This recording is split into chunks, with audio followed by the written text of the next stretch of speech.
गतिलेखन अभ्यास 18 80 शब्द प्रति मिनट। श्रीमान, जहाँ तक हिंदी को राजभाषा के आसन पर बिठाने का संबंध है, मैं कहना चाहता हूँ कि बहुमत के आधार पर या किसी की कृपा विशेष से नहीं, अपितु देश के अधिकांश भागों में प्रयुक्त होने और सबसे सरल भाषा होने के नाते हिंदी को राजभाषा के पद पर आसीन किया गया है। कल श्री एंथनी ने कहा कि संविधान सभा की कांग्रेस संसदीय पार्टी में जब राजभाषा के संबंध में निर्णय हुआ तो केवल एक मत अधिक होने से हिंदी राजभाषा के रूप में स्वीकृत हुई। मैंने संविधान सभा के कांग्रेसी सदस्यों से इस बात की जानकारी ली है और कांग्रेस पार्टी के कार्यालय से भी इस बात की अधिकृत जानकारी ली है, ताकि यह ज्ञात हो कि इस कथन में कहाँ तक वास्तविकता है। मेरे पीछे संविधान सभा के एक सदस्य श्री सामंत बैठे हुए हैं। मैंने उनसे भी व्यक्तिगत रूप से इस संबंध में पूछा है। उन्होंने भी यही कहा।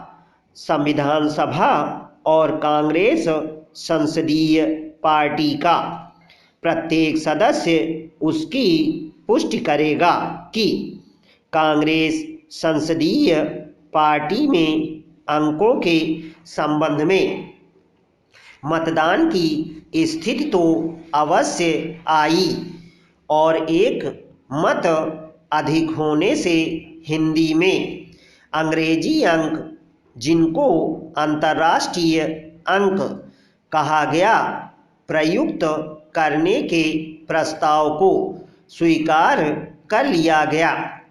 लेकिन भाषा के प्रश्न पर न तो संविधान सभा में और न ही कांग्रेस संसदीय पार्टी में कभी मतदान की स्थिति आई।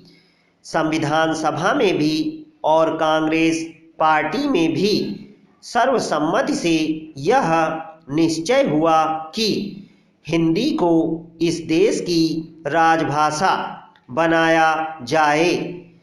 इस स्थिति में मैं यह कहना चाहूँगा कि इस प्रकार की असत्य बात कहकर इस सदन को गुमराह करना और जो लोग संविधान सभा की कार्यवाहियों और उस समय के हालात से परिचित नहीं हैं, उनके सामने अपनी बात की पुष्टि में एक गलत आधार रखना किसी भी प्रकार से उचित नहीं कहा जा सकता।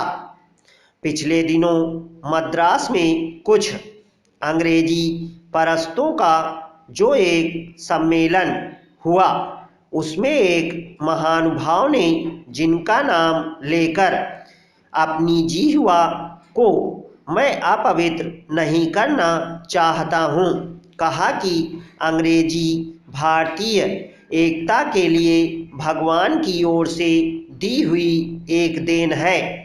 मैं नहीं समझता कि वह किस तरह का भगवान है जिसने हमारे देश की एकता को बनाए रखने के लिए एक विदेशी भाषा अंग्रेजी दी है। क्या वह भगवान हमारे देश के लोगों के लिए आराध्य हो सकता है?